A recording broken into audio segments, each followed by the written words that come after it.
selamat datang di channel Mr. Villain 88. Gue Resugiah sekalian. Selamat datang kembali di Villain Racing Update untuk edisi 12 Januari 2022. Yang tentunya di video ini gue pastinya akan memberikan kalian update-update terbaru mengenai dunia pro wrestling. Dan untuk di video kali ini gue juga sudah memiliki beberapa berita yang menarik untuk kalian ikuti, dimana di antaranya gue juga sudah memiliki berita mengenai Jay White yang akan kembali lagi di Impact Wrestling. Lalu selanjutnya gue juga memiliki kabar mengenai MLW atau Major League Wrestling yang menggugat WWE. Dan tentunya yang terakhir gue juga sudah memiliki berita-berita terkait mengenai show daripada NXT 2.0 edisi 11 Januari. So, biar tidak panjang lebar lagi, kita masuk saja ke berita yang pertama, yaitu berita mengenai Jay White. Ya, seperti yang kita ketahui bahwa memang di tahun lalu Jay White, sang leader daripada The Bullet Club yang merupakan salah satu grup terbesar di New Japan Pro Wrestling ini pun melakukan debutnya di Impact Wrestling, dan dia pun melakukan beberapa penampilan di Impact Wrestling, dan bahkan Jay White ini sendiri pun sempat merekrut salah satu penggulat di Impact Wrestling, yaitu Chris Bay, menjadi salah satu anggota terbarunya untuk di Bullet Club pimpinannya. Dan kita ketahui salah satu run yang paling diikuti dari Jay White di Impact Wrestling itu sendiri adalah konflik antara Jay White bersama Chris Bay menghadapi tim daripada Finjuice, yaitu David Finlay dan juga Juice Robinson. Dan berdasarkan apa yang disampaikan oleh Impact Wrestling, ya, bahwa Jay White ini sendiri pun akan kembali tampil di Impact Wrestling, atau lebih tepatnya dari taping Impact Wrestling di tanggal 21 dan juga 22 Januari mendatang, yang akan bertempat di Pembroke Pines, Florida. Dan untuk Jay White itu sendiri pun terakhir tampil di Impact Wrestling itu sendiri pun pada saat bulan Juli tahun lalu. Dan sedangkan untuk Jay White ini sendiri, selain tampil di Impact Wrestling, dia pun masih tampil di perusahaan induknya, yaitu New Japan Pro Wrestling. Namun selama di era pandemi ini, dia pun menghabiskan karirnya di New Japan Pro Wrestling ini pun untuk di New Japan Pro Wrestling Strong atau New Japan cabang Amerika. Dan untuk penampilan terakhir daripada Jay White di New Japan Pro Wrestling Strong ini pun dia tampil di acara daripada New Japan Pro Wrestling Strong Nemesis yang baru saja ditayangkan di tanggal 9 Desember yang lalu, di mana dia pun berhasil mengalahkan Christopher Daniel pada show tersebut, begitu guys ya. Dan kemungkinan ya penampilan Jay White di Impact Wrestling ini pun akan menjadi penampilan perdana daripada Jay White di tahun 2022 ini gitu guys. Dan kita pun berlanjut lagi dengan berita yang selanjutnya. Ini berita mengenai MLW yang menggugat WWE dengan gugatan bahwa WWE ini pun diduga melakukan usaha untuk memonopoli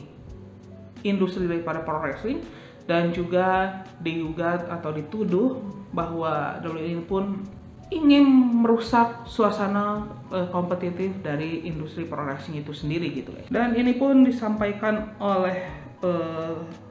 MLW, yang dimana mereka pun mengatakan bahwa menuduh WWE ini pun melakukan tekanan kepada pihak ketiga yang membuat pihak ketiga ini pun harus membatalkan kerjasamanya bersama MLW ini, yang dimana dalam tuntutan ini pun mengspesifikasikan pada kala MLW ini pun berusaha melakukan kerjasama dengan Tubi TV, yang dimana kebetulan Tubi TV ini sendiri pun merupakan layanan streaming yang dimiliki oleh Fox. Dan kita ketahui bahwa di sisi lainnya Fox ini sendiri pun memang sudah memiliki kerjasama tersendiri dengan WWE, karena kita ketahui bahwa Fox menayangkan salah satu show terbesar WWE, yaitu SmackDown. Dan selain itu pun ya, dalam tuntutannya juga ya, MLW pun menyebutkan bahwa WWE pun juga berusaha menggagalkan kerjasama daripada MLW bersama Vice TV di tahun lalu gitu ya, atau di tahun 2021 yang lalu, yang dimana dalam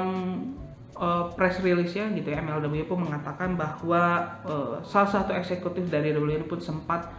mencoba mengancam ya kepada salah satu petinggi di Vice TV atas kerjasama mereka bersama MLW dengan mengatakan bahwa Vince McMahon ini pun marah dengan apa yang terjadi antara kerjasama Vice TV dengan MLW ini sendiri gitu guys ya. Dan di sisi lainnya gitu ya, WWE ini pun sempat merespon apa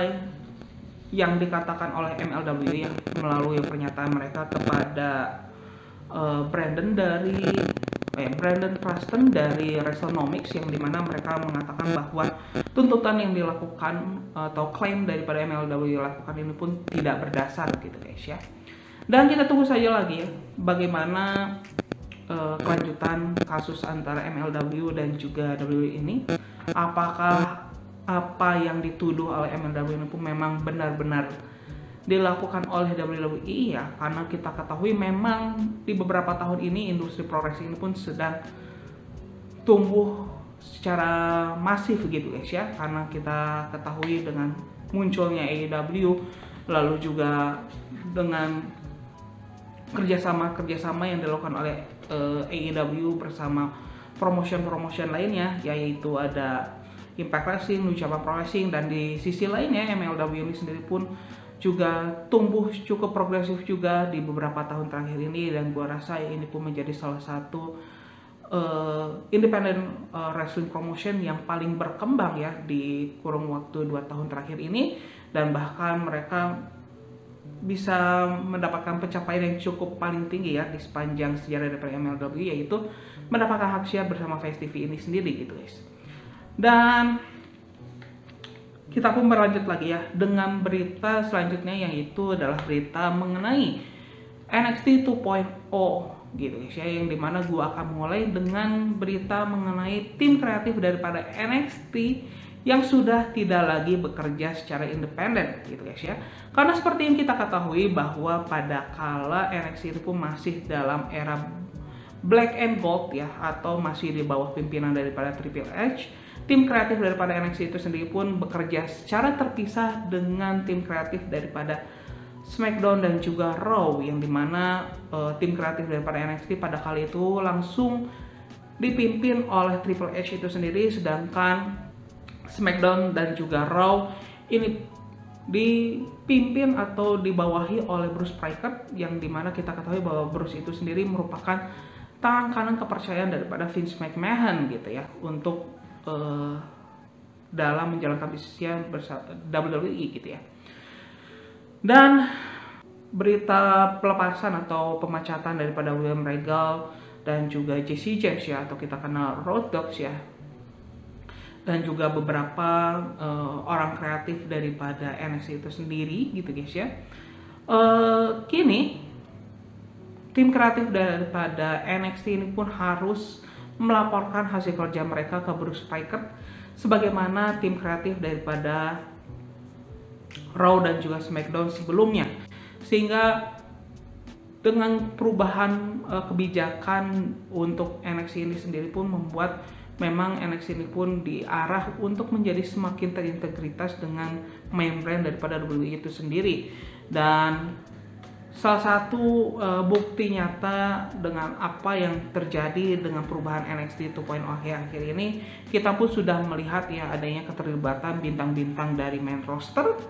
ya, baik itu berasal daripada Raw dan juga SmackDown. Yang kita perlihatkan ada kemunculan daripada Matt Riddle yang sempat terlibat dalam satu match ya, dan di event daripada New Year Evil minggu lalu, yang dimana Matt Riddle pun bersama MSK menghadapi Imperium. Dan di minggu ini ya, di NXT edisi 11 Januari kemarin, AJ Styles ini pun melakukan pertandingan perdananya untuk brand NXT menghadapi Grayson Waller. Dan terkait pertandingan tersebut, gua akan menyampaikan berita-berita terkait daripada show NXT edisi 11 Januari gitu guys ya.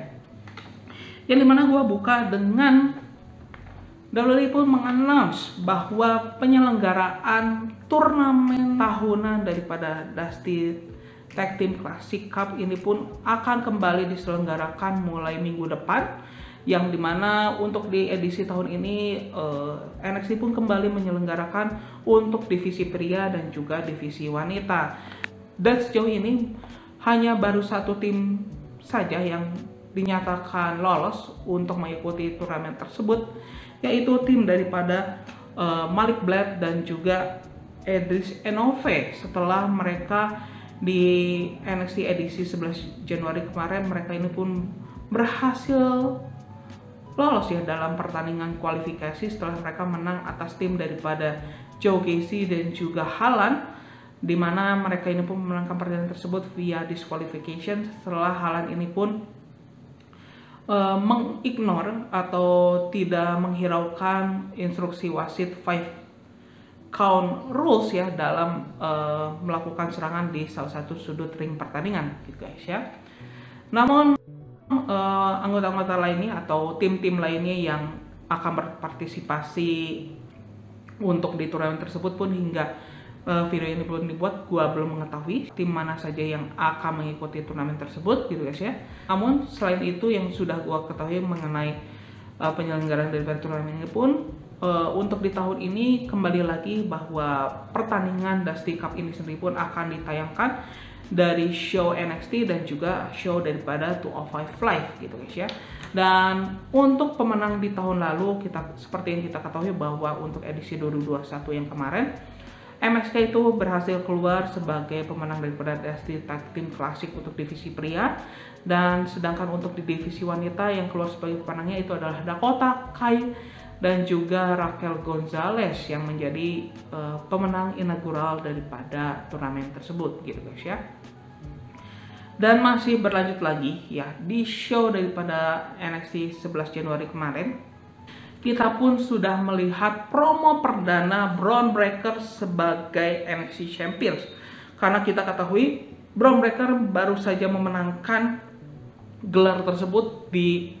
event daripada New Year Evil minggu lalu setelah dia berhasil mengalahkan Tommaso Ciampa. Dan dalam promonya tersebut dia pun memberikan respectnya dan juga terima kasih kepada Tommaso Ciampa, dan dia pun menyatakan bahwa Tommaso Ciampa ini sendiri pun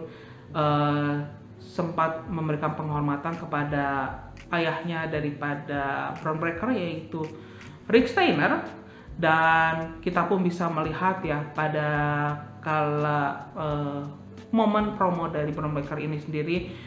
para fans yang hadir di arena daripada NXT 2.0 atau Capital Wrestling Center itu pun mereka menyerukan chant "You Deserve It" gitu ya. Dan di akhir daripada promo yang dibawakan oleh Bron Breakker ini sendiri pun, yang kebetulan ini pun menjadi opening daripada show NXT 2.0 di edisi 11 Januari kemarin, dia pun mengatakan bahwa dia akan terus membuktikan dirinya sebagai seorang NXT Champion dan juga wajah daripada NXT 2.0 ini gitu ya. Dan berita menarik lainnya mengenai daripada show NXT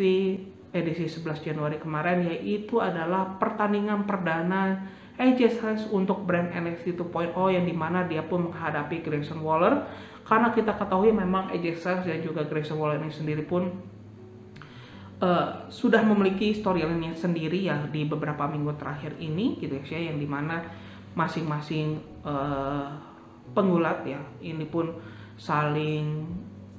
bermunculan di show mereka sendiri, yang dimana dimulai daripada AJ Styles ya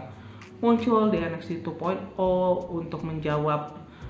cockiness atau kesombongan daripada Grayson Waller, dan juga Grayson Waller pun sempat tampil di beberapa show Raw minggu terakhir ini, yang dimana di beberapa penampilan Grayson Waller ini pun dia mengintervensi pertandingan-pertandingan yang dijalankan oleh AJ Styles di brand Raw. Dan di show ini pun bisa gua bilang bahwa pertandingan antara Grayson Waller dan juga AJ Styles ini pun merupakan salah satu pertandingan yang paling menghibur di show NXT minggu ini. Walaupun pada akhirnya AJ Styles ini pun masih bisa membuktikan bahwa dia the phenomenal one dengan dia berhasil memenangkan pertandingan tersebut setelah AJ Styles tentunya berhasil mengeksekusi move andalan yaitu phenomenal forearm dan memenangkan pertandingan tersebut via pinfall. Dan pasca pertandingan pun berakhir, kita pun bisa melihat AJ Styles pun sempat melakukan promo, yang dimana dalam promonya ini pun dia pun sempat mengatakan bahwa Grayson Waller ini pun bukanlah performer yang buruk, dia performer yang cukup baik, namun dia tidak cukup fenomenal sebagaimana seorang AJ Styles. Dan AJ Styles pun sempat mengatakan bahwa ada satu rekannya atau satu temannya yang ingin bertemu dengan Grayson Waller, dan ternyata orang tersebut adalah LA Knight, yang dimana seperti kita ketahui bahwa LA Knight di beberapa episode NXT sebelumnya, LA Knight pun sempat diserang oleh Grayson Waller yang membuat LA Knight pun harus istirahat beberapa minggu ya, untuk memang ini menjadi salah satu bagian storyline Grayson Waller dan juga AJ Styles, yang dimana kemunculan dari LA Knight ini sendiri pun dia langsung menyerang si Grayson Waller. Dan setelah LA Knight ini pun menyerang Grayson Waller, kita pun bisa melihat bagaimana LA Knight dan juga AJ Styles ini pun saling berjabat tangan, dan hal tersebut pun menjadi penutup daripada show NXT minggu ini. Dan berita mengenai kembalinya LA Knight ke NXT ini pun menjadi berita terakhir di video NXT update kali ini. Dan bagi kalian yang menyukai video kali ini, maka kalian bisa klik tombol like. Dan bagi kalian yang mencari update-update terbaru seputar dunia pro wrestling, maka kalian bisa subscribe di channel Mr. Phil 88 ini. Dan akhir kata, gua Reza sebagai sekalian izin pamit ya guys ya, bye bye.